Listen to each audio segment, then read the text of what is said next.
The sledgehammer crashes through fiberglass as sirens wail in the distance.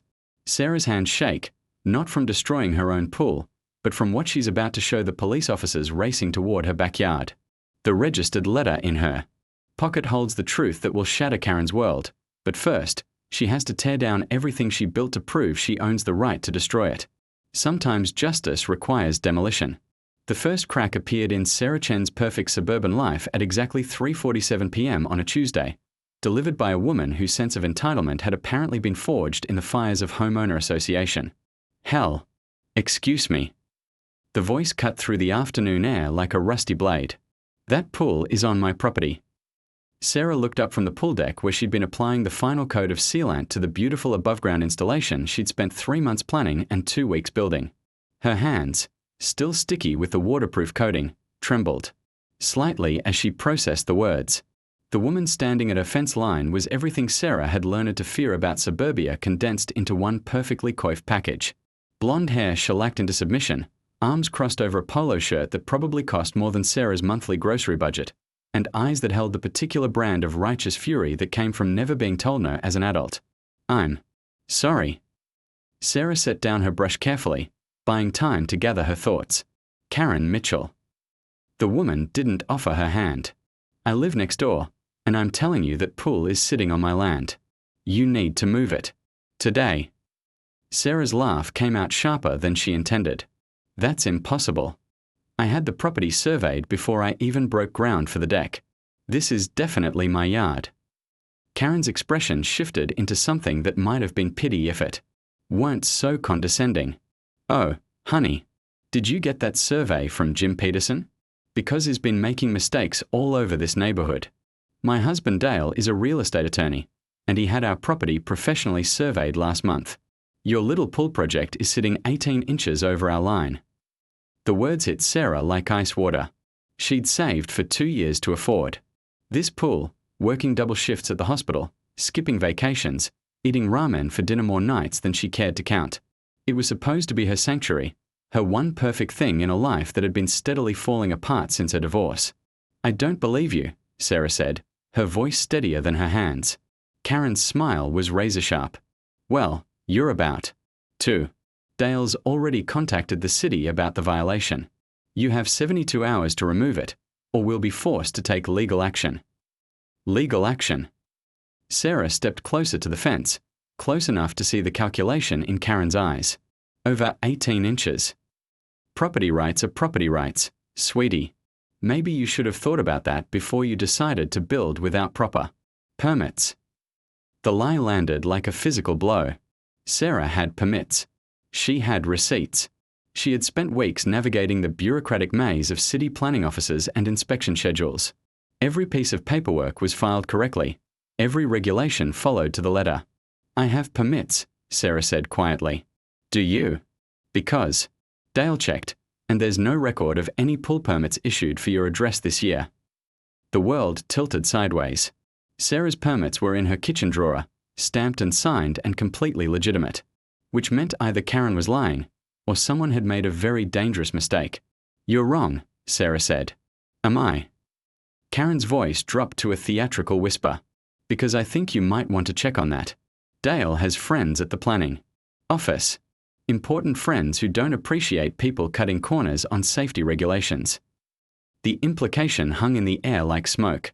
Sarah felt something cold settle in her stomach as the pieces clicked together. This wasn't about 18 inches of property line. This was about power, and Karen Mitchell was used to getting her way. I did everything legally, Sarah said. Prove it. Karen's smile was all teeth. Because from where I'm standing, you built an unpermitted structure on my property. That's not just a violation, that's trespassing. Sarah's phone buzzed in her pocket. A text from her brother Mike. How's the pool coming along? Can't wait to bring the kids over this weekend. The kids. Sarah closed her eyes, remembering her nephew's excitement when she told him about the pool, her niece's careful questions about whether it would be deep enough for diving. She'd promised them their first swimming party this Saturday. 1 week, Sarah said. Excuse me. Give me 1 week to sort this out. If I'm wrong, I'll move the pool myself. Karen's laugh was like breaking glass. Oh, sweetie. you don't get to negotiate with property law. 72 hours, or Dale files the lawsuit. And trust me, you don't want to go up against Dale in court. He's never lost a property dispute. She turned to leave, then paused, looking back over her shoulder with theatrical timing that would have been impressive if it weren't so obviously practiced. Oh, and Sarah? You might want to think about what else you've built without proper permits. Dale says the city has been cracking down on unpermitted improvements lately. Fines can be substantial. The threat was clear as crystal. This wasn't just about the pool. Karen was threatening to unleash the full weight of municipal bureaucracy on Sarah's entire property. The deck, the shed, the fence she'd repaired last spring. Everything could be questioned, investigated, fined into oblivion. Sarah watched Karen's retreating figure, noting the confident stride, the way she didn't bother to look back again. This was a woman who was absolutely certain of her victory, which meant Sarah had 72 hours to prove her wrong. She pulled out her phone and dialed the number for Peterson Surveying. The call went straight to voicemail. She tried the city planning office next, closed until morning. Then her lawyer, who was apparently in court for the rest of the week. The pool sat behind her, 3/4 complete, the water still and perfect in the late afternoon sun. She'd planned to fill it tomorrow, to finally christen it with the first swim she'd been dreaming about for months. Instead, she was going to have to tear it apart. Sarah walked to her shed and pulled out the sledgehammer she'd used to break up the old concrete patio. The weight felt familiar in her hands, substantial and purposeful. If Karen wanted a war over property rights, she was about to get one. But first, Sarah needed to make some calls. Important calls to people who might remember a certain real estate attorney named Dale Mitchell and some very interesting complaints that had been filed against him 3 years ago. Because while Karen had done her homework on intimidation tactics, she'd made one crucial mistake. She'd assumed Sarah was just another pushover suburban homeowner who would fold at the first sign of legal pressure. She was about to learn how wrong she was. Sarah hefted the sledgehammer and took her first swing at the pool support beam. The fiberglass cracked with a sound like thunder, and she smiled for the first time all day. Phase 1 of her counterattack was about to begin. Sarah's hands were bleeding by the time the sun set, tiny cuts from fiberglass shards that she barely noticed. The pool lay in ruins across her backyard, twisted metal, cracked plastic, and $3,000 of dreams scattered like confetti. But she wasn't mourning. She was methodical. Every piece of the pool that crossed the alleged property line went into one pile. Everything clearly on her side went into another. When Karen's husband Dale showed up with his surveyor's report, she wanted her own evidence ready. Her phone rang at 7:23 p.m. Unknown number. Ms. Chen. This is Detective Ray Kowalski, Fairfield Police. I understand you've been trying to reach me. Sarah's pulse quickened. Ray Kowalski, the detective who'd handled the Mitchell investigation 3 years ago. The case that had mysteriously disappeared from public records but lived on in the memory of one very persistent records clerk named Janet. Detective, thank you for calling me back. I know you're retired, but I need to ask you about Dale Mitchell. A long pause. What kind of trouble is Dale causing now? His wife claims I built a pool on their property, but I think this is about more than property lines. Jesus. Kowalski's voice carried the weight of old frustration. What did they threaten you with?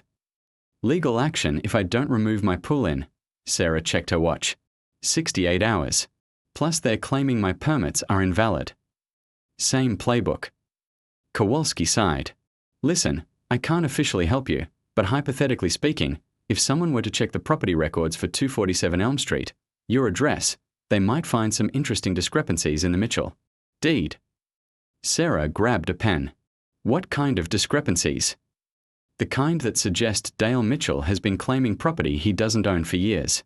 The kind that involve forged documents and bribed officials. The kind that 3 families moved away rather than fight.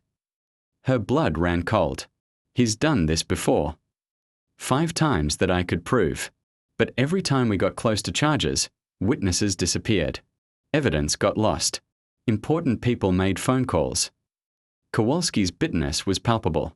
Dale's got connections at the DA's office.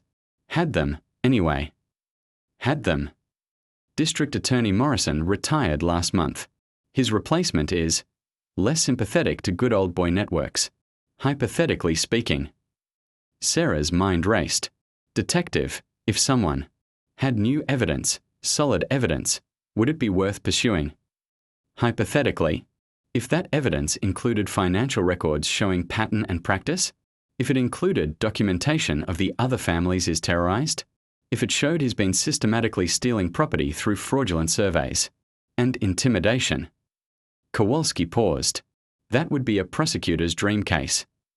How would someone get that kind of evidence? Well, they'd need to be very careful, very smart, and they'd need to understand that Dale Mitchell has made a career out of destroying people who cross him. His voice dropped. Sarah, can I call you Sarah? This man ruined lives. The Hendersons on Maple Street lost their house fighting him. The elderly couple on Oak Avenue spent their life savings on legal fees and still lost half their backyard. Sarah felt sick. Why didn't anyone stop him? Because he's good at what he does. He picks targets carefully. Single women, elderly people, families without resources, people who can't afford to fight back. Kowalski's voice hardened. But you're not backing down, are you? No. Good. Because I kept copies of everything. Hypothetically speaking. Sarah's doorbell rang. Through the window, she could see an official-looking man in her expensive suit standing on her porch, briefcase in hand. Detective, I have to go. Someone's at my door. Be careful, Sarah. And remember, Dale's weakness is his ego. He always overplays his hand. Sarah hung up and opened the door. The man was younger than she'd expected, maybe 40, with the kind of confident smile that belonged in a toothpaste commercial. Ms. Chen, Dale Mitchell, Mitchell and Associates. He extended a manicured hand. I believe my wife spoke with you earlier about the property line issue. Sarah didn't take his hand. At 8 p.m.? Isn't this kind of late for a business call? Well, I wanted to catch you before things got complicated. His smile never wavered. I brought some paperwork I thought you'd want to see. He opened his briefcase with theatrical precision, pulling out a thick folder. Official survey from Apex Land Services, the most respected firm in the state. As you can see, your pool extends 22 inches onto our property. Sarah took the documents, scanning them quickly. They looked official, complete with stamps and signatures. They also looked expensive. This is dated yesterday, Sarah said. We wanted to be thorough. Dale stepped closer, his cologne mixing with the evening air. Look, Sarah, can I call you Sarah? I know this is frustrating, but we are prepared to be reasonable. Reasonable how? We are willing to forget about the property encroachment if you're willing to move the pool voluntarily. No legal action, no city involvement. Clean slate. Sarah studied his face. Handsome in a generic way, with the kind of artificial sincerity that belonged on late-night infomercials. But his eyes were cold, calculating. This was a predator offering his prey one last chance to submit. And if I refuse? Dale's smile flickered. For just a moment. Well, then would have to pursue all available legal remedies. Property disputes can get very expensive, very quickly, especially when permit violations are involved. My permits are valid. Are they? Dale pulled out another folder. Because according to the city, no permits were issued for pool construction at this address this year. Sarah felt the ground shift beneath her feet. She'd seen those permits, held them in her hands, called the inspector herself. But the documents Dale was showing her looked official, complete with city letterhead and administrator signatures. That's impossible. I'm afraid it's not. Dale's voice carried just a hint of satisfaction. It looks like someone made an error. In the filing system. These things happen. But don't worry, I'm sure we can get it sorted out. For a price. Not for money. Dale's smile returned full force. I just want to be a good neighbor. All I'm asking is that you move the pool back onto your property. Surely that's not unreasonable. Sarah stared at the documents, her mind racing. Everything looked legitimate. But something felt wrong. The timing was too convenient, the solution too simple. I need to think about it. Of course. Dale closed his briefcase with a sharp click. But I wouldn't think too long. The city takes permit violations very seriously these days. Fines start at $5,000 and go up from there. He turned to leave, then paused on her porch steps. Oh, and Sarah? I'd be careful about who you talk to regarding this matter. Sometimes people get the wrong idea about property disputes. Start making accusations they can't back up. His smile was razor-sharp now. That can lead to very expensive defamation lawsuits. Sarah watched him walk away, noting the confident stride, the way he didn't hurry. This was a man who was absolutely certain of his victory, which meant he'd made the same mistake his wife had. He'd underestimated her. Sarah closed the door and immediately called Janet from the city records office. Janet, it's Sarah Chen. I need a huge favor, and it might get us both in trouble. Honey, after 30 years in municipal government, trouble is my middle name. What do you need? I need you to pull every document Dale Mitchell has ever filed with the city, every permit, every survey, every legal motion. And I need you to cross-reference them with the original property deeds from 1987. That's going to take all night. I know. But Janet, I think we are about to expose the biggest municipal fraud case this city has ever seen. There was a long pause. Then Janet's voice came back, sharp with interest. I'll put on a pot of coffee. You better get down here. Sarah grabbed her car keys and headed for the door, leaving the destroyed pool behind her in the darkness. She had 64 hours to prove Dale Mitchell was a fraud. It was going to be the longest night of her life. The Fairfield Municipal Building at 2:47 a.m. was a monument to fluorescent-lit bureaucracy and Janet Morales' legendary coffee addiction. Sarah found her in the basement records room, surrounded by file boxes that looked like they'd been there since the Carter administration. Jesus, Janet, how much stuff did you pull? Janet looked up from a computer screen, her reading glasses perched on the end of her nose like a librarian preparing for war. Honey, Dale Mitchell's fingerprints are on half the property disputes in this city, and what I'm finding is making me sick to my stomach. She gestured to the chaos around them. 23 families. Sarah. 23 families that Dale Mitchell has filed property disputes against in the past 8 years. And you know what the really interesting part is? Sarah sank into a chair, exhaustion hitting her like a physical. Wait. Tell me. Every single one of them involves the exact same surveying company, Apex Land Services. Janet's fingers flew across the keyboard. And every single survey shows the same thing, that the victims have somehow encroached on. Mitchell Property. That's the same company that surveyed my lot. Right. So I did some digging on Apex Land Services. Janet's smile was predatory. Want to guess who owns it? Sarah's blood went cold. Dale. Bingo. Shell company registered in Delaware, but the incorporation papers list Dale Mitchell as managing partner. He's been generating his own evidence for 8 years. The scope of the fraud hits Sarah like a physical blow. He creates fake surveys to steal property. Gets better. Janet pulled up another screen. Remember how he told you that no permits were issued for your pool? Well, here's the interesting thing about municipal computer systems. They keep backup. Logs of everything. She pointed to a series of entries on the screen. Your permits were issued on March 15th, approved by Inspector Rodriguez, filed by Clerk Margaret Thompson, recorded in the system at 2:33 p.m. Then why did Dale's documents show no permits? Janet's fingers danced across the keyboard again. Because someone with administrative access deleted them from the active database 3 days ago. But they couldn't delete the backup logs. And guess who requested administrative access to the permitting system last week? Please tell me you have proof. Better than proof.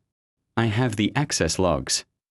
Janet printed out a sheet of paper and handed it to Sarah. Dale Mitchell logged into the permitting system using emergency override credentials at 11:47 p.m. on Monday night. 46 minutes later, your permits vanished from the active database. Sarah stared at the document, her hand shaking. This is evidence of a crime. Multiple crimes. Computer fraud, official misconduct, filing false documents, theft by deception, and that's just for starters. Janet leaned back in her chair. But Sarah, this gets worse. How could it possibly get worse? Janet pulled out a thick folder, marked confidential in red letters. Because I found the other victims. the families who fought back and lost, and I found out what Dale did to them. She opened the folder, revealing a stack of legal documents. The Hendersons on Maple Street. Dale claimed they built their garage 2 feet over the property line. Cost them $40,000 in legal fees, and they ended up losing half their backyard. How is that possible? Same playbook. Fake survey, deleted permits, intimidation tactics. But here's the really sick part. Dale didn't just steal their land. He immediately sold that strip of property to himself through another shell company, then sold it to a developer for $30,000. Sarah felt nauseated. He's stealing property and then profiting from it. It gets worse. Mrs. Henderson had a heart attack during the legal proceedings. She's in a nursing home now because they had to sell their house to pay the legal bills. The weight of Dale's crimes settled on Sarah's shoulders like a physical burden. This wasn't just about her pool. It was about a predator who had been systematically destroying families for years.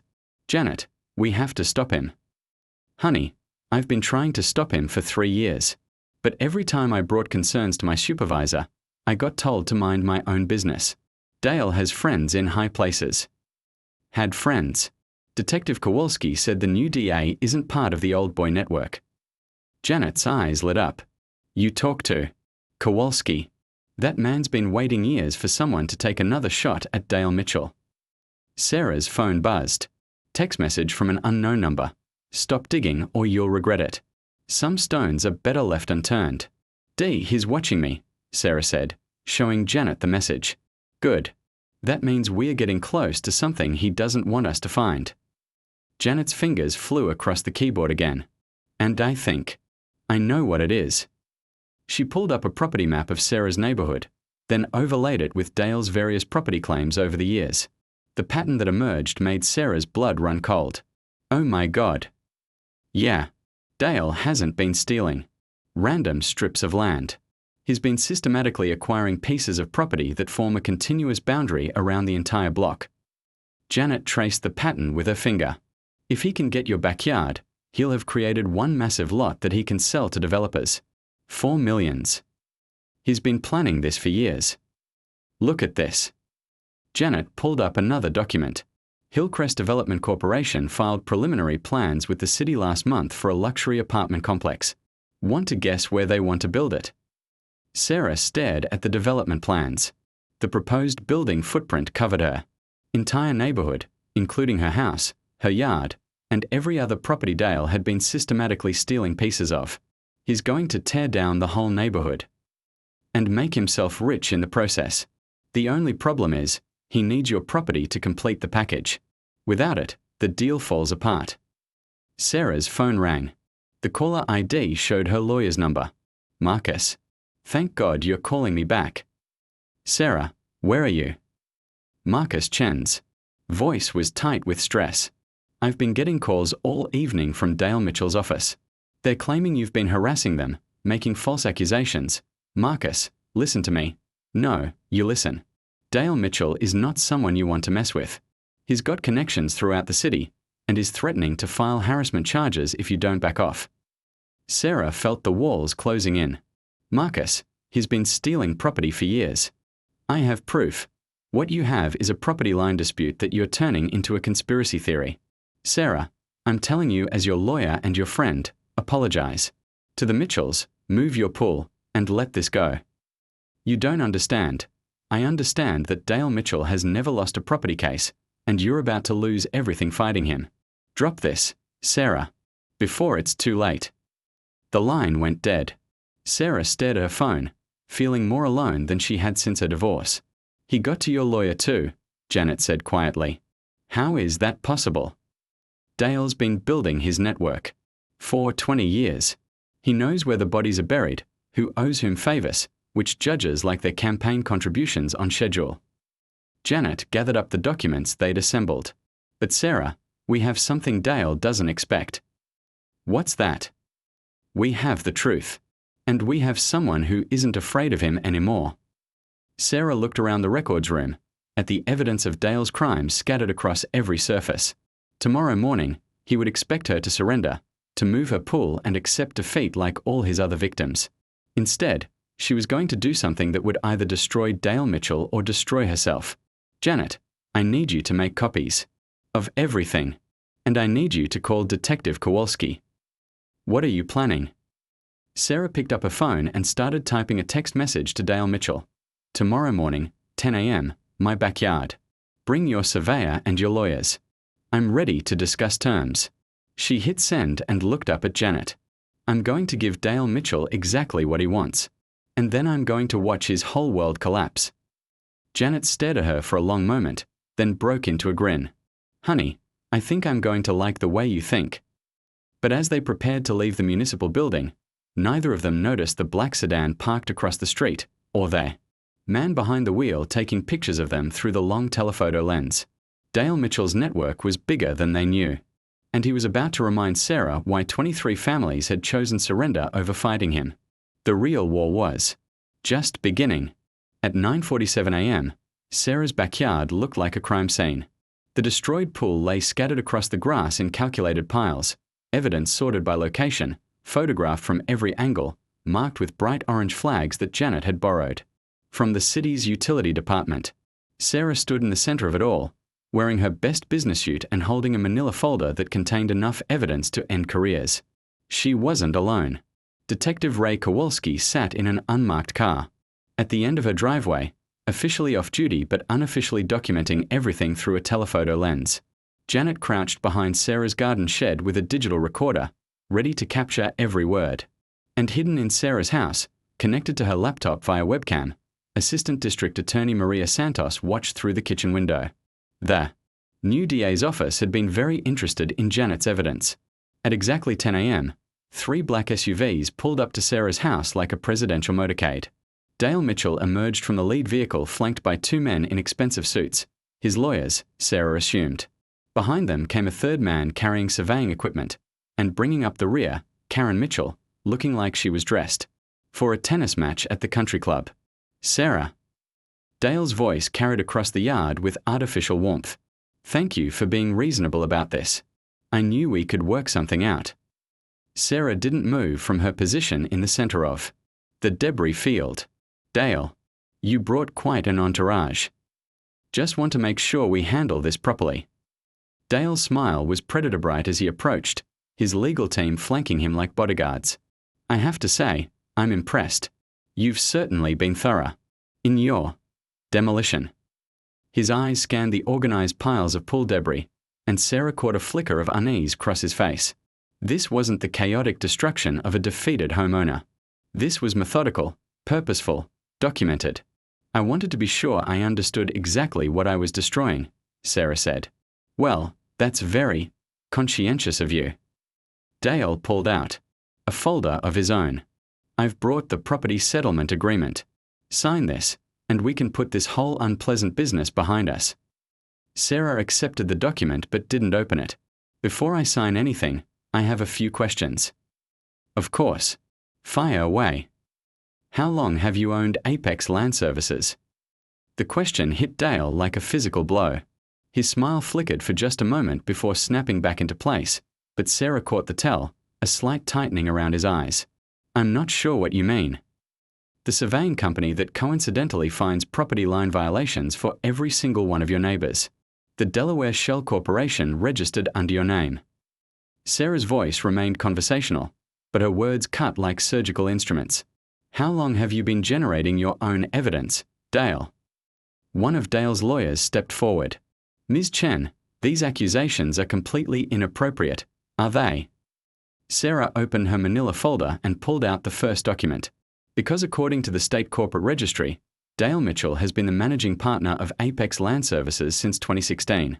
The same year he filed his first property dispute in this neighborhood. Dale's face had gone pale, but his voice remained steady. Property disputes require proper surveying. I invested in a surveying company to ensure accuracy. Accuracy. Sarah nodded thoughtfully. Is that what you call it when you delete valid building permits from the city database? This time Dale's composure cracked completely. What are you talking about? Sarah pulled out Janet's computer printouts. Municipal system access logs showing that you used emergency override credentials to delete my pool permits from the active database 3 days ago. Computer fraud is a felony. Dale. Did you know that? This is ridiculous. Karen started forward, but Dale caught her arm. Let me see those documents, he said quietly. Sarah handed them over, watching Dale's face as he scanned the access. Logs. She saw the exact moment he realized how thoroughly he'd been caught, a subtle shift in his posture, like a chess player seeing checkmate 5 moves ahead. These could be fabricated, one of his lawyers said, but his voice lacked conviction. Could be, Sarah agreed. Except they're backed up by testimony from a 30-year city employee with an impeccable reputation. Plus video surveillance from the municipal building showing you leaving the premises at 12:43 a.m. on Tuesday morning. Dale handed the documents back to his lawyer and studied Sarah with new respect. What do you want? I want you to admit what you've done. All of it. 23 families. Dale. 23 families whose lives you've destroyed. I don't know what you're talking about. Sarah pulled out another document. The Hendersons on Maple Street. You stole 18 inches of their backyard using a fraudulent survey, then immediately sold that land to Hillcrest Development for $30,000. Mrs. Henderson had a heart attack during the legal proceedings. Dale's mask slipped. Further, property law can be stressful. The elderly couple on Oak Avenue lost their life savings fighting your manufactured property dispute. They're living in a 1-bedroom apartment now because you forced them to sell their house to pay legal fees. Business is business. The Johnson family on Elm Street. You claimed their children's swing set was on your property. They moved away rather than fight you in court. Sarah's voice was getting stronger with each revelation. How many families, Dale? How many lives destroyed so you could assemble enough land for your development deal? Dale's composure finally shattered completely. You don't understand the bigger picture here. This neighborhood is dying. These old houses, these tiny lots, it's not sustainable. Development brings jobs, tax revenue, progress. Progress built on theft and fraud. Built on vision. Dale's voice rose to a shout. I saw what this area could become while everyone else was content to let it rot. Yes, I had to be creative with property acquisition. Yes, some people got hurt. But that's how progress works. Someone always pays the price. Sarah felt a chill of satisfaction. He was confessing, and every word was being recorded. And if people refused to pay that price? Dale's smile returned, but now it was purely predatory. Then they learned that. I have friends in very important places. Judges who understand the value of development. City officials who appreciate campaign contributions. Lawyers who know which cases to take and which to avoid. Like my lawyer. Marcus is a smart man. He understands that some fights can't be won. Sarah nodded slowly. You're right, Dale. Some fights can't be won. This is one of them. She raised her hand, and Detective Kowalski emerged from his car, walking slowly across the yard with his badge visible. Behind him came Janet, no longer hiding, holding her digital recorder like a trophy. Dale's face went white as he realized. He'd been played. Dale Mitchell, Kowalski said formally, you're under arrest for computer fraud, filing false documents, theft by deception, and conspiracy to commit wire fraud. This is entrapment, one of Dale's lawyers shouted. No, Sarah said quietly. This is justice. As Kowalski read Dale his rights, Karen Mitchell stood frozen in shock, watching her husband's empire collapse in real time. The surveyor had quietly retreated to his vehicle. The lawyers were already making phone calls, probably to distance themselves from their suddenly toxic client. Sarah, Dale said as the handcuffs clicked into place. You have no idea what you've just done. My connections, my friends, they won't let this stand. I'll be out in 6 hours, and then you'll learn what real consequences look like. Sarah smiled for the first time since this whole ordeal began. Dale, there's something I didn't mention. Assistant District Attorney Maria Santos has been watching this entire conversation from my kitchen window. She's very interested in your connections and your friends, especially the ones who've been taking your campaign contributions. Dale's face went ashen as he spotted the figure in Sarah's kitchen window. You see, Dale, you made one crucial mistake. You assumed I was just another victim who would fold under pressure. But I'm not a victim anymore. Sarah gestured to the organized debris of her pool. I'm evidence. Every piece of this pull, every photograph, every document, it's all proof that you've been systematically defrauding this city for years. As Kowalski led Dale toward the police car, Sarah called out one last time. "Oh, and Dale? I never needed your permission to build that pool. It was always on my property. I had it surveyed by 3 independent companies before I ever broke ground. I destroyed it myself because I wanted to make sure you understood something very important." Dale stopped walking and looked back at her. Some people's property rights are actually protected by law, and some people don't negotiate with thieves. The police car pulled away, taking Dale Mitchell toward a reckoning that was 8 years overdue. Karen stood alone in Sarah's driveway, looking lost and confused, like someone who just watched their entire world collapse. But as Sarah watched the car disappear around the corner, she knew this wasn't over. Dale had been right about one thing. He did have friends in important places, and those friends weren't going to let their golden goose go down without a fight. The real battle was just beginning.